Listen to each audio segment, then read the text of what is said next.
சீக்ரெட்டில் ஒரு விஷயம் சொல்லியிருப்பாங்க, தாட் பிகம்ஸ் திங்ஸ், எண்ணங்கள் பொருட்களாக பரிணமிக்கும்னு ஒரு விஷயம் சொல்லியிருப்பாங்க. என்னது அது பொருட்களாக பரிணமிக்கும்னா என்னது? நான் நினச்சிட்டே இருந்தால் நடந்துருமா?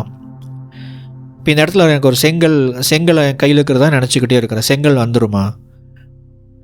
அதுதான் அதனுடைய அர்த்தமா அப்படின்னு கேட்டிங்கன்னா இல்லை. இவங்க சொல்கிறது மெட்டாஃபிசிக்கல் கான்செப்ட். இது ஒரு வித்தியாசமான ஒரு சப்ஜெக்ட், இது ஒரு வேறு சப்ஜெக்ட், இது ஒரு தனி சப்ஜெக்ட் மெட்டாஃபிசிக்ஸ் அப்படிங்கிறது. ஸோ மெட்டாஃபிசிக்ஸ் அப்படின்னா என்ன? ஒரு மேலோட்டமான ஒரு கருத்து, உங்களுக்கு தேவையான விஷயங்களை சொல்கிறேன், ரொம்ப டீப்பாக போகாமல்.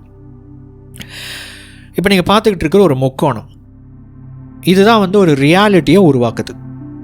ஒரு ரியாலிட்டிங்கிறது என்னென்னா, ஒரு விஷயத்துலையே நம்ம பார்க்குறது ஒரு ரியாலிட்டி கிடையாது. அதுக்கு வேறு பெர்ஸ்பெக்டிவ் இருக்குது, வேறு டைமென்ஷன்ஸ் இருக்குது. ஒரு ரியாலிட்டியினுடைய முக்கியமான டைமென்ஷன் என்ன அப்படின்னா, ஒன்று ஃபிசிக்கல், ரெண்டாவது மெட்டாஃபிசிக்கல், மூன்றாவது மைண்ட். இந்த ஒன்றுக்கு ஒன்று சம்பந்தம் உடையதாக இருக்கிறது, ஒன்றுக்கு ஒன்று மற்ற விஷயங்களை இன்ஃப்ளூயன்ஸ் பண்ணுறதாக இருக்குது. நம்ம பெரும்பாலானவர்கள் ஃபிசிக்கல், அதாவது ஃபிசிக்கல்னால் என்ன அப்படின்னு கேட்டிங்கன்னா, இப்போது நீங்கள் உட்காந்துருக்கீங்க, நீங்கள் ஒரு சேரில் உட்காந்துருக்கலாம், கட்டிலில் படுத்துட்ருக்கலாம், சோஃபாவில் உட்காந்துருக்கலாம், படுத்துட்ருக்கலாம், என்ன வேணால் பண்ணிகிட்ருக்கலாம். உங்களை சுற்றி பாருங்கள். உங்களுடைய வீடு, உங்களுடைய அலுவலகம், நீங்கள் இருக்கக்கூடிய ஊர், இதெல்லாமே ஃபிசிக்கல், அதாவது கண்ணால் பார்க்கக்கூடிய விஷயம். ஸ்தூலம் என்று சொல்வார்கள்.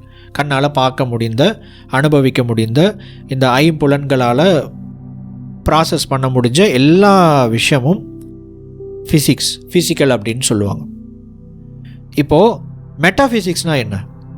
மெட்டாஃபிசிக்ஸ் அப்படின்னா பெஸ்ட் எக்ஸாம்பிள் பிரபஞ்ச ஆற்றல் அப்படின்னு நம்ம சொல்கிறோம். நம்ம இந்த மெடிடேஷன்லாம் நீங்கள் ப்ராக்டிஸ் பண்ணிக்கிட்டு இருப்பீங்கன்னு நான் நம்புகிறேன்.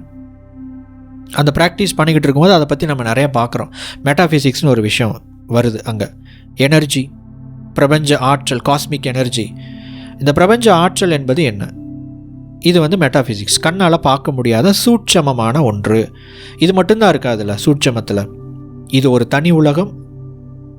ஃபிசிக்ஸ் அப்படிங்கிறது தனி உலகம், மெட்டாஃபிசிக்ஸ் அப்படிங்கிறது தனி உலகம், மைண்ட் என்பது ஒரு தனி உலகம். 3 உலகங்கள் இங்கே ஒன்று சேர்கிறது. ஒரு ஒரு ஒரு கடல் எடுத்துக்கோங்க, எவ்வளோ ஆழமானது அந்த கடல். அந்த மாதிரி ஒரு 3 கடல்.